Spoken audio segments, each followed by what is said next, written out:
हरे कृष्णा श्रील प्रभुपाद हरे की जय, कृष्णा गुरु महाराज कृष्ण की कृष्णा जय, आप सब हरे भक्त वृंद की जय। हरे निताय गौर प्रेमानंदी हरि हरि बोल। हरे रामा जब सुधारने की हरे कलाकार इस रामा सत्र पे हम राम राम ब्रज में हरे स्थित होके नाम हरे जपने के ऊपर सुन रहे हैं।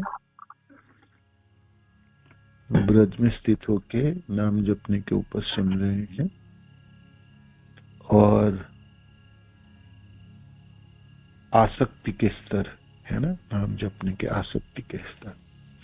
जब हम बहुत अच्छी तरह से उच्चारण करेंगे और खूब जी भर के सुनेंगे तो नाम जपने के स्तरों में हम उन्नत कर पाएंगे उन्नत कर पाएंगे। और जब ब्रह्म मुहूर्त में रोज जपेंगे और अभ्यास में परिणत हो जाएगी तो नाम जप हमारे लिए स्वाभाविक हो जाएंगी और स्वतःस्फूर्तता के साथ हम बड़े सहजता के साथ हम अपने नाम जप कर पाएंगे। तो जब आप अभ्यास में परिणत हो गई तो धीरे धीरे करके नामों के स्तरों की उन्नति होगी और फिर आपको ब्रज में रहने के लिए मन करेंगे। ब्रज में आप स्थित होने के लिए आपके मनों में भावना भी जागेगी, मनों में भावना जागेगी और फिर आप अपनी अच्छी जगह चुन के वहां पर स्थित होके आप अपना नाम जप सकते हैं, है ना। तो फिर नाम जपने में आपके रस उत्पन्न होगी, रसाल है ना, रसाल मिठास प्राप्ति होती है, मिठास प्राप्ति करती है। तो हम लड़खड़ाते हुए जपेंगे और जपते समय हमारी शरीर में स्फूर्ति नहीं है और हम सो जाएंगे या हम एक दिन दो दिन जप लेंगे, ब्रह्म मुहूर्त में कुछ दिनों जप लेंगे और फिर हम छोड़ देंगे तो फिर आगे की रास्ता कभी तय ही नहीं होगी, है ना। अनर्थ निवृत्ति के बाद निष्ठा और रुचि आती है और उसी लेवल पे हम रह जाएंगे स्तरों में, तो फिर आसक्ति भी नहीं होगी और ना भाव होगी और ना प्रेम होगी, है ना। तो आदो श्रद्धा ततो साधु संग ततो भजन क्रिया ततो अनर्थ निवृत्ति स्यात्। हमने श्रद्धा तो होगी, साधु संग भी हो गया, भजन भी हमने शुरू कर लिया, भजन क्रिया हो गया, अनर्थ नाश करनी पड़ेगी, अनर्थ निवृत्ति होगी, फिर निष्ठा होनी है, पकड़ होगी, इसमें रुचि होगी, स्वाभाविक रुचि सब तक अर्थ जे हम अभ्यस्त हो जाएंगे, है ना। नाम जप हमारी जीवन में एक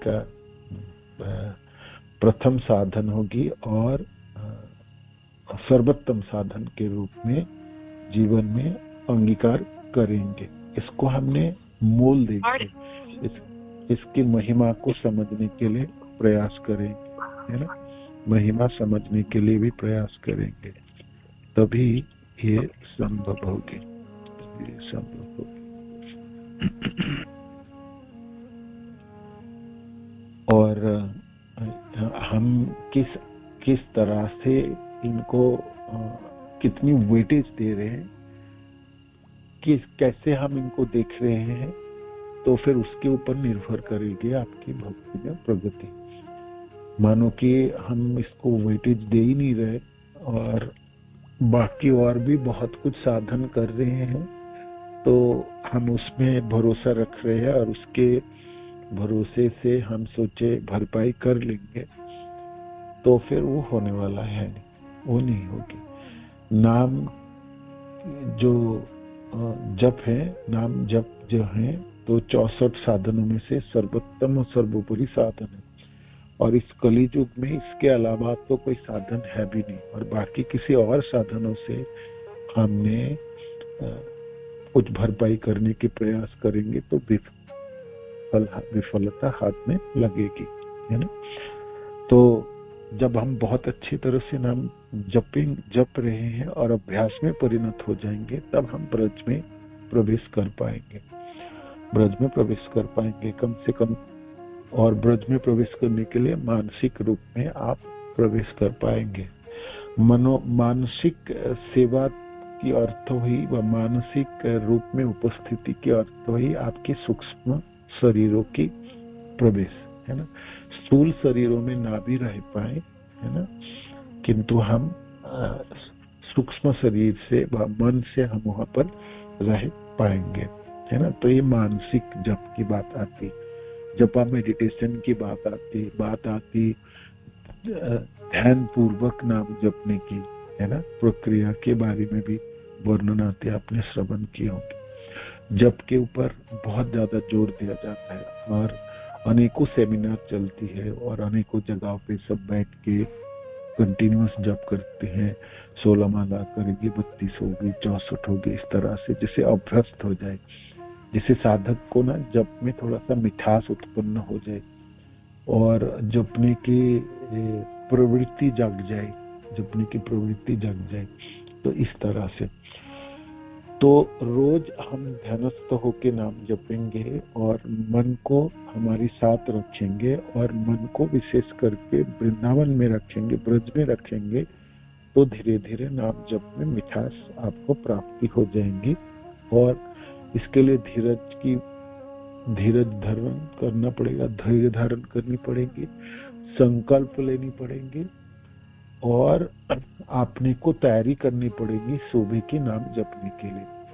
पूर्व रात्रि में आपकी व्यवस्था करनी पड़ेगी जो मैं कल सुबह ठीक से जप कर पाऊं। उसके लिए आपकी भोजन आदि, आपकी नींद आपकी पूरा करना और उसके बाद भौतिक संसारों के अनेकों उलझने होते हैं, अनेकों भावनाएं होती है, वह तरह तरह की मनों में रंजित होती है, किंतु हमेशा हर चीजों के ऊपर प्राधान्य देनी है। जब मेरे को नाम बहुत अच्छी तरह से जपने हैं, उसके लिए मैं जो मेरे को करने की प्रयोजन है वो मैं करूंगा, है ना। जो कदम उठाना चाहिए मैं उठाने वाला हूँ और मैं अपने मनों को बचा के रखना है, जिसे सुबह उठते ही तुरंत भौतिक संसार की कोई चीज याद ना हो जाए, कोई कार्य इतनी महिमा मंडित हो जाए जैसे मैं जपने से पहले उसको कर लेता। जपने से पहले आप प्रार्थनाएं कर सकते हैं, आप थोड़ी बहुत अपने को बहुत अच्छी तरह से रस प्राप्ति हो नाम जप में, थोड़ी सी अपने श्लोक आवृत्ति कर सकते हैं और जिस स्थानों पे आप आज बैठ के जपेंगे तो उसके बारे में आपने वो भी आपने मनन और स्मरण कर सकते हैं। जैसे राधा कुंड में जपना है तो भाई राधा कुंड कैसे पहुंचेंगे, हम तो शरीर से जाते हैं तो गाड़ी में पहुंच जाते हैं और फिर आपने पैदल चल के वहां पर पहुंचते हैं और फिर प्रणाम आदि करते हैं और फिर परिक्रमा देते हैं और किसी एक जगह पे बैठ के नाम जपते हैं, है ना, नाम जपते हैं। तो ये हमने जब हम 100 शरीर जैसे स्थूल शरीर में राधा कुंड में पहुंचते हैं तो ये सब प्रक्रिया हम करते हैं। और अब आपको मन से अब आपको आगे जाना है, मन से आगे राधा कुंड के बारे में आप मानसिक रूप में वहां पर क्या क्या करोगे, है ना। तो स्वाभाविक हम जो करते हैं, जो वहां पर पहुंचेंगे प्रणाम करेंगे, दंडवत प्रणाम करेंगे, स्तुति आदि जो है गाएंगे और राधा रानी की क्षेत्र है तो राधा रानी के प्रणाम मंत्र है ना, वो कहेंगे और फिर आप धीरे धीरे करके आप बैठिए घाट में और फिर जलों को दर्शन कीजिए, है ना, जल को दर्शन कीजिए, कुंड के दर्शन कीजिए और फिर एक बार प्रणाम करके अपने दाएं हाथों को स्पर्श करके जलों से और थोड़ा जल पी लीजिए, है ना। जल पीने के बाद आप पवित्र हो गई, है ना। अब आपने भाई स्नान करने के लिए दाएं पांव अंदर रखोगे, है ना, और फिर एक डुबकी लगा लो। तो फिर आपने कपड़े वापड़े चेंज करके बैठ जाओ और बैठ के नाम जपो। ये प्रक्रिया अवलंबन करते हैं, है ना। आप राधा कुंड से आप कुंड के मिलन स्थली वो जगह पे बैठ के करते हैं, नहीं तो कोने में किसी भी करो, नहीं तो जानवा घाट में वहां बैठ के कर लो और नहीं तो रघुनाथ दास गोस्वामी की समाधि जहाँ पर है वहां बैठ के जपो। बहुत विस्तृत जगह है, आप कहीं भी बैठ के नाम जप कर सकते हैं। नाम जपने के माध्यम से, है ना, राधा कुंड की बाकी चीजें उजागर होगी। भौतिक संसार में इस समय राधा कुंड की जो प्रकट लीला है, जितने अपनी आंखों से हम देखेंगे इतने हम देख पाएंगे और परिक्रमा कर पाएंगे। परिक्रमा करते हुए अनेकों मंदिर है ना, अनेकों मंदिर है, दोनों तरफ मंदिर है और विशिष्ट विशिष्ट जगह है, भोजन कुटिया है ना। तो ये सब भी हम दर्शन करें तो राधा कुंड हमारी दर्शन होती है इस तरह से। अब आपको गोविंद लीलामृत की जो वर्णन है श्री कृष्णदास कविराज गोस्वामी कर रहे हैं, तो वो आपको मानसिक शरीर से, माने स्थूल में, सूक्ष्म शरीर में ही आपको देखनी पड़ेगी, है ना। सूक्ष्म शरीर आपको मन को, बुद्धि को, अपनी जो अहंकार है, जो शुद्ध अहंकार है, जो अपना परिचय है, और हमारी चित्त वृत्ति है, जो 4 सूक्ष्म इंद्रिया की सहायता से ही आप राधा कुंड की बाकी चीजों की शोभाओं को अनुभव तथा आस्वादन कर पाएंगे। चिंतामणि प्रकर शब्दमसु कल्प वृक्ष, है ना।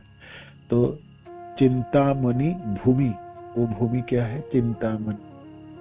कल्प वृक्ष वन, चिंतामणि भूमि, कल्प वृक्षमय वन, कल्प वृक्षमय मन, चर्म चक्षु देखे तार प्रपंच रसम।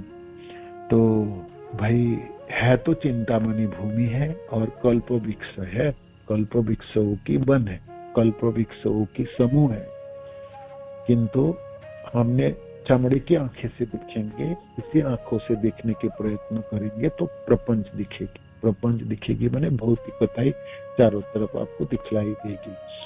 तो प्रेम नेत्र देखे तार स्वरूप प्रकाश, प्रेम नेत्र देखे तार स्वरूप प्रकाश।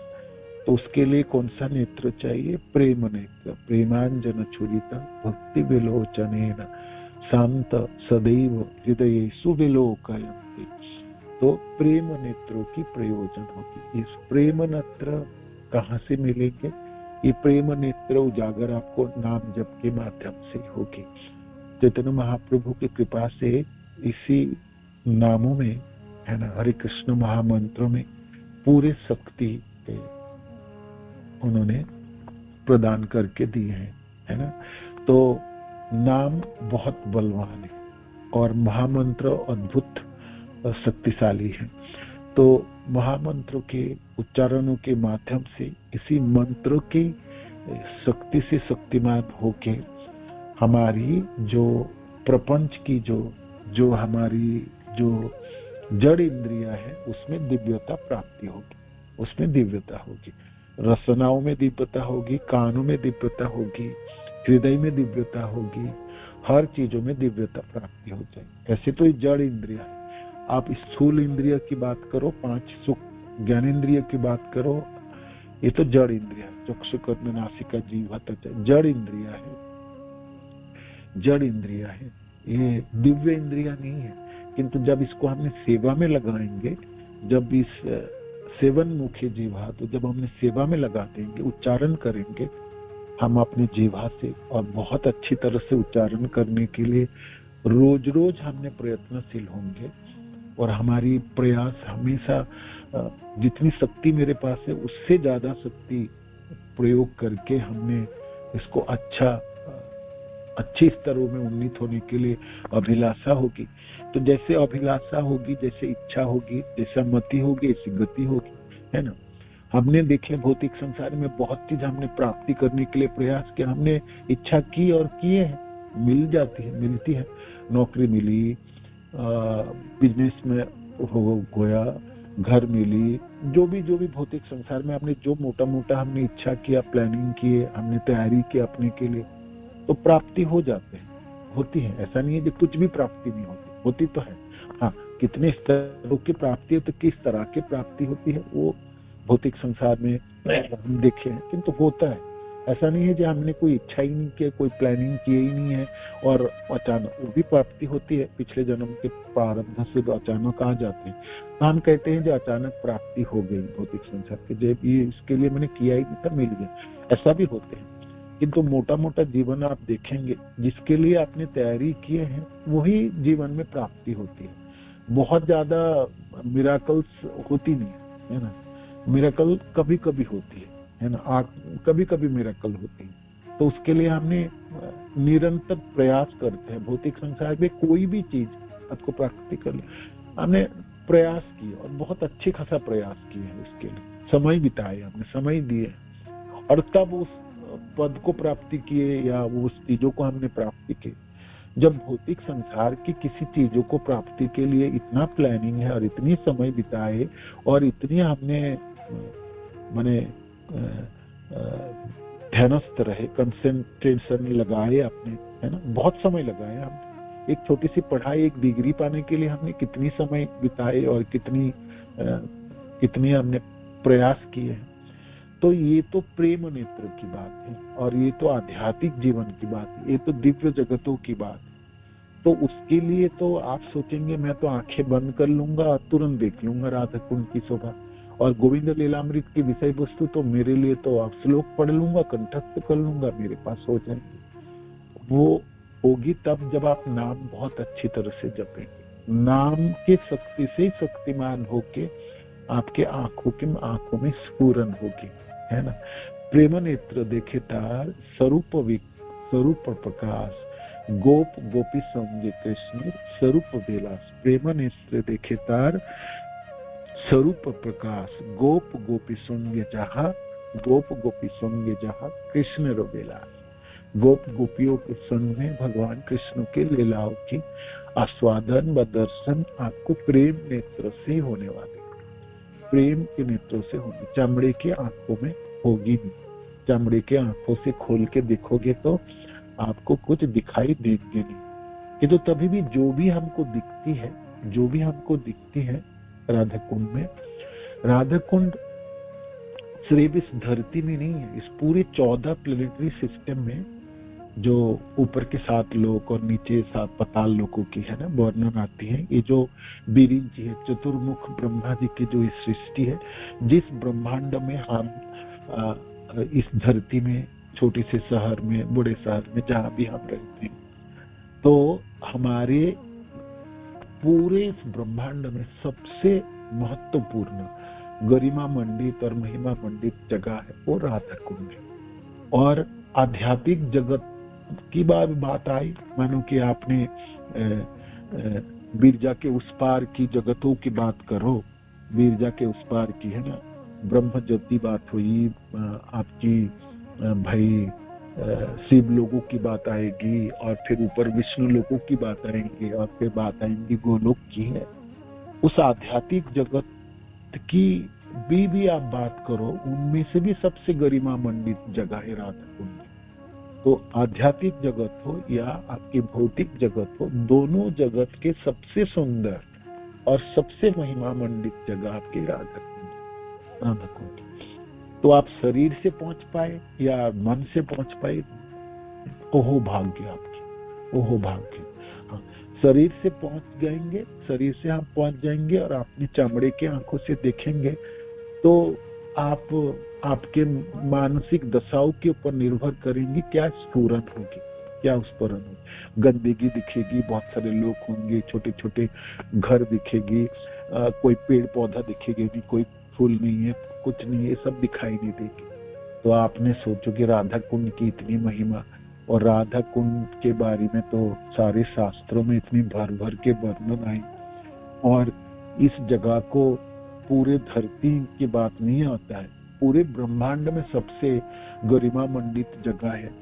और आध्यात्मिक जगत की तुलना से भी कहते हैं उससे भी महिमा मंडित जगह है। आध्यात्मिक जगत में माने कि गोलोक भी है, गोलोक से भी, गोलोक ही है, किंतु गोलोक में भी स्थित अनेकों जगहों में से ये सर्वोपरि जगह है। तो फिर ज्यादा बढ़ा चढ़ा करके नहीं बोला कि आपके मन में फिर द्वंद्व उत्पन्न होगी, प्रश्न आपकी खड़ी हो जाएंगे, प्रश्न चिन्ह लग जाएंगे। क्योंकि चमड़ी की आंखों से देखने के प्रयास में वो कोई काम बनने वाला है। आपको प्रेम नेत्र दिखे तार स्वरूप प्रकाश गोप गोपी संग जहा कृष्ण रो विलास। गोप गोपी के साथ भगवान कृष्ण की सुंदर है ना दिव्य लीलाओं की भूमि है ना, ये क्षेत्र है, ये धाम है।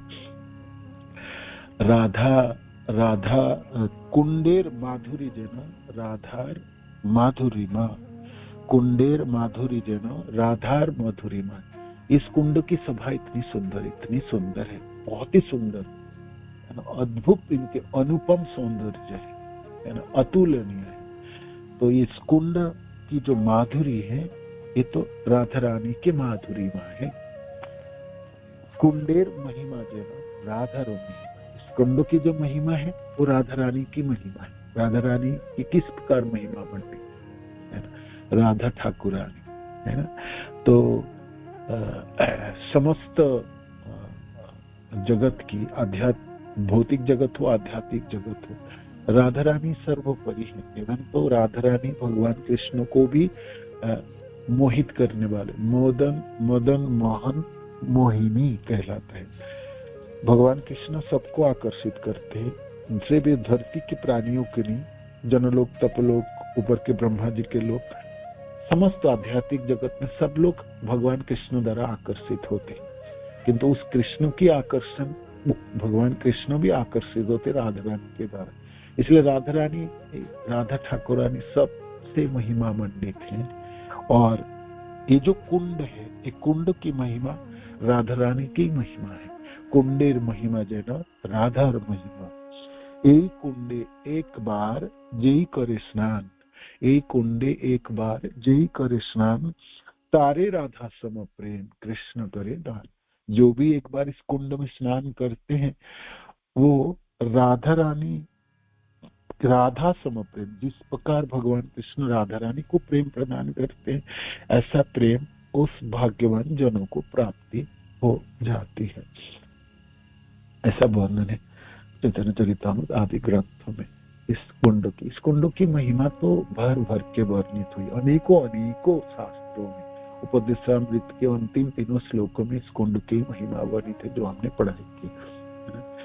तो अब हम आप कहोगे ठीक है, गोविंद लीलामृत ग्रंथों की सहायता से, कृष्णदास कविराज गोस्वामी की सहायता से कुंड की सभा क्यों नहीं सुन लेते और क्यों नहीं अनुभव कर लेते?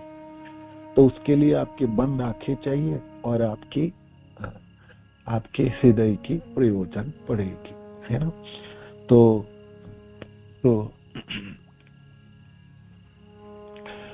उत्तर दिशा की जो घाट है, घाटों के ऊपर वृक्ष है दोनों आम की, और उसके आगे आप बड़े बड़े वृक्षों की घेरा है कुंड के चारों तरफ, और उसके बाहर अनंग रंगाम्बुज जो वो चबूतरा है बहुत सुंदर, जिसके वर्णन के जिसकी देखभाल कलावती जी करती है, राधा ललिता जी के शिष्या है, उन्हीं के तत्वावधान से ये बीचों बीच है, उत्तर घाटों के बीचों बीच ये अनंग रंगाम्बुज चबूतरा है ना। और इससे आगे है ना, इससे आगे एक कुंज है, ललिता नंदत कुंज है, जो सबसे बड़ी कुंज है 8 कुंजों में से, और ललिता सखियों की तत्वावधानों से एक कुंज है। तो चारों तरफ तो केले के वृक्ष है, उसको आप अतिक्रम करके आप सोचोगे आज तो कुंज में प्रवेश कर जाते है ना, चले जाते हैं। आप बाहर क्या खड़े रहे, चल के ही देखते हैं क्या मिलता है, क्या किस तरह की है। तो देखो जी, अब आप आगे चलो और कृष्णदास कविराज गोस्वामी आपको हाथ पकड़ के आपको ले जाना चाहते हैं कि चलो आपको ले चलते हैं और आपको बताते हैं इसके अंदर है क्या। तो हर कुंज, जितनी भी कुंज है 8 कुंज, 4 दिशा में 4 है और 4 कोनों में 4 है, 8 है अष्ट सखियों की। ये सब कुंज गोलाकृति है, कैसे कमलाकृति है, कमल फूल जैसे है ना, उस तरह की आकार की है कुंज, कमलाकृति कहला सकते हैं। कमल फूलों की गोलाकार उसकी शेप है ना। कमल फूलों के बीच की जगह को केसर कहलाता है और उसकी जो पंखड़ियां उसको कर्णिका कहलाता है। जब भी आप बुक पढ़ोगे तो भाषा शैली अद्भुत है, उपमा अद्भुत कमाल की है।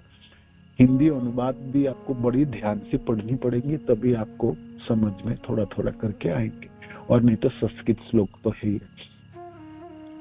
तो कमल के फूलों के बीच को केसर कहलाते हैं। तो आप ये जो कुंज है ललितानंद कुंज है, ये देखने में कमल पुष्प की तरह 8 पंखड़ियों वाली ये कमल पुष्प देखने में कैसा होता है, उस तरह के आकार की ये कुंज है ना। ये कुंज है ललितानंद कुंज है। बीच की जो पोर्शन है, जो केसर वाला पोर्शन है, वो मणि माणिक्यों से बना हुआ है। मणि और माणिक्यों जड़ित पोर्शन है ना। ये हो गया। जो कर्णिका है, जो इनकी पंखड़ियां है ना, वो सोने की बना हुआ है, सोने की बना हुआ है। शेप उनकी इस तरह की है। और आप कमल के फूलों की पंखड़ियों के बीच बीच उनके पत्ते होते हैं, हरी पत्ती होते हैं ना, हरी, तो वो हरी पत्ती के जैसा है। वो सारे रंग बिरंगे के रत्नों से बना हुआ है। तो रत्नों से, सोने से और मणि माणिक्यों से बना हुआ एक कुंज है, पत्थरों से नहीं है, कोटा की स्टोन नहीं है और कोई कीटा से बना हुआ नहीं। चिंतामणि भूमि कल्प वृक्षमयी वन, हमेशा आपको याद, चिंतामणि भूमि है, चिंतामणि भूमि। ठीक है। तो इस तरह से इनकी बना, मोटा मोटा आप देखोगे जी, ये तो बड़ी सुंदर, आप क्या बोलोगे, भौतिक संसार में हमने उसकी कैसे उपमा करेंगे, बड़ी बैंक्वेट हॉल की तरह, या ये जो बिल्डिंग है आप ऐसा मानो कि सोचोगे, है ना। तो पेड़ों से, फूलों की, फलों की, उपवनों से घिरा हुआ, केले के वृक्षों से घिरे हुए वो जगह है ना, वो कुंज है ना। उसमें है कमरे, ऐसा बात नहीं है, किंतु बनी हुई सब चीज, घर आदि सब मणि माणिक्यों से और आपकी ये रत्नों से सब बना हुआ, पत्थरों से, ईंटों से, मिट्टी से नहीं बना हुआ कोई चीज। ठीक है। चलिए, अब बाहर ये बहुत बड़ी है, सबसे बड़ी कुंज है ना।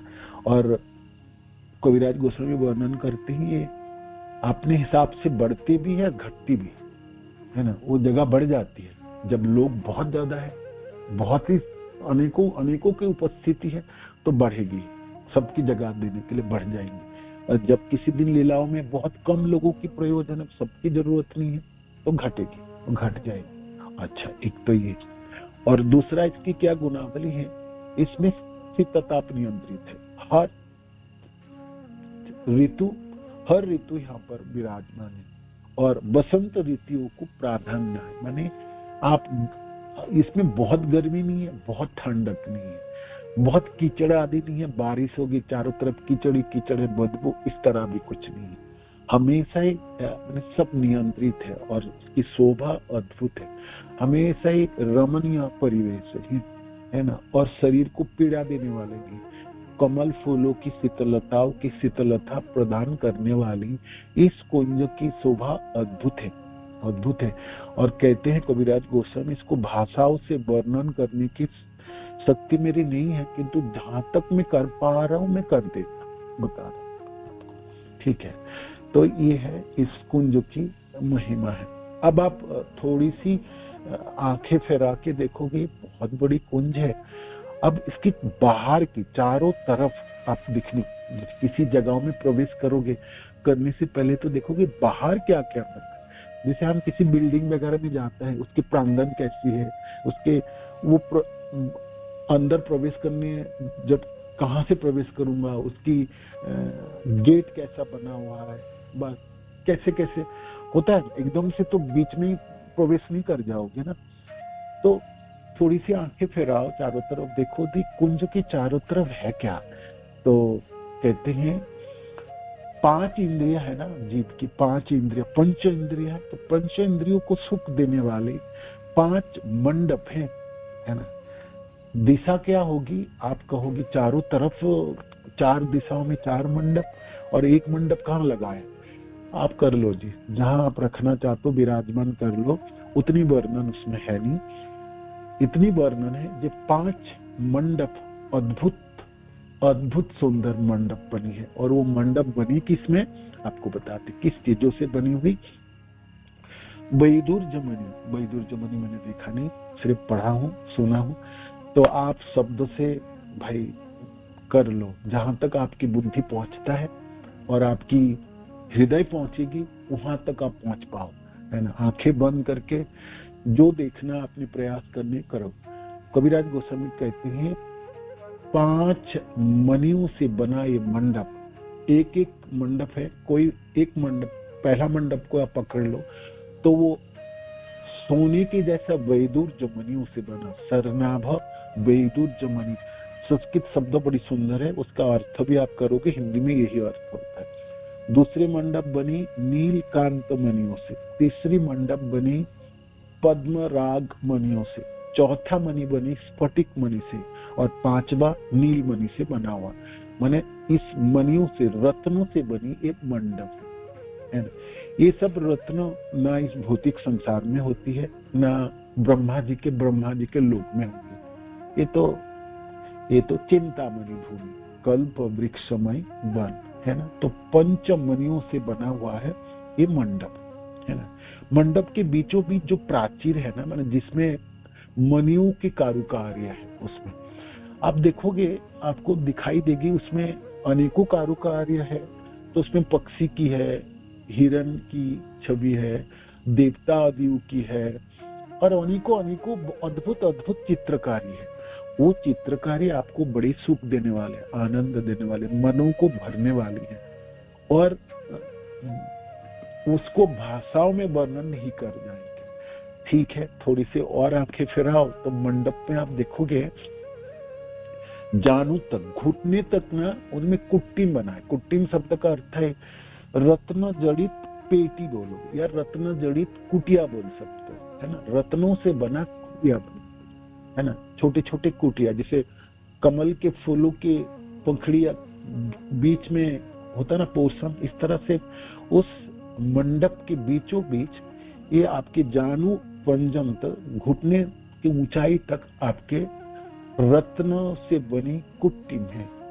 इसकी प्रयोग क्या है, प्रयोग के बारे में यहाँ सुंदरताओं की वर्णन आ रही है। आगे हो भी सकता है इस ग्रंथ में होगा, राधा कृष्ण के विराजमान समय, लीलाओं के समय इसकी प्रयोग होती होगी, नहीं तो क्यों वर्णन आई होगी। ठीक है, तो ये है। और क्या है, और ना इस मंडपों की चारों तरफ, मंडप में ना अशोक की वृक्ष है और अशोक वृक्ष अद्भुत है। यहाँ की अशोक वृक्ष भौतिक संसार में देखिए एक किस्म का ही फूल लगती है।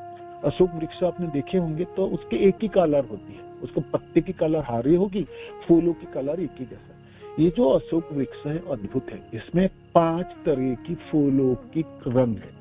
क्या क्या रंग है उसमें, फूल लगे हैं, फूल लगी है सफेद, है ना, लाल फूल है, पीली फूल है, हरा है और एक श्याम वर्ण की काला फूल बोल सकते, काले वर्ण भी बोल सकते या उसको नीला बोल सकते। 5 तरीके तो इसके फूल है, रंग बेरंगों की फूल है। और पत्र, पुष्प और कुसुमाकीर्ण इस तरह से, और चारों तरफ फैला हुआ इतनी सुंदर इस तरह से आकार से फैली हुई मंडप के चारों तरफ। ऊपर हम कभी कभी प्रोग्राम करने के लिए ऊपर चांदुआ टंगते हैं ना, ऊपर की पोर्शन को ढकते हैं, रंग बेरंग के कपड़े से ढकते हैं जो अपने टेंट बनाते हैं। तो इस अशोक वृक्ष की शाखा प्रशाखा और फूलों से रंजित चांदुआ का काम करता है। माने ये मंडप ऊपर से ढका हुआ, बट इस अशोक वृक्ष की शाखा प्रशाखा से ढकी हुई है और फूलों से, 5 प्रकार के फूलों से और शोभा को वर्धन करने वाली ये मंडप है। एक तरह से 5 मंडप है, यही समय। ठीक है, और आगे कल करें। ठीक है, श्रील प्रभुपाद की जय, गुरु महाराज की जय, आप सब भक्तजनों की जय, नित्यानंद। अपना चलते हरि बोल हरे कृष्ण।